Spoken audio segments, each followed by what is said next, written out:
আসসালামু আলাইকুম। আপনারা দেখছেন বরিশাল মেহেন্দিগঞ্জ পাথরহাট ৫ নং সদর ইউনিয়ন সাদিকপুর গ্রামের ঐতিহ্য মাতব্বর বাড়ির নদী ভাঙনের কিছু দৃশ্য।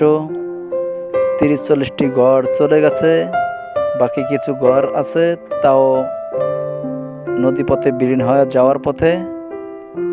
আপনারা সবাই দোয়া করবেন এই মাতব্বর বাড়ি নদী ভাঙন থেকে আল্লাহ পাক যেন মুক্তি দেয়।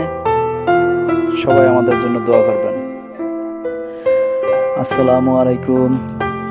আপনারা দেখছেন বরিশাল মেহেন্দিগঞ্জ পাথরহাট ৫ নং সদর ইউনিয়ন সাদিকপুর গ্রামের ঐতিহ্য মাতব্বর বাড়ির নদী ভাঙনের কিছু দৃশ্য। ৩০-৪০টি ঘর চলে গেছে, বাকি কিছু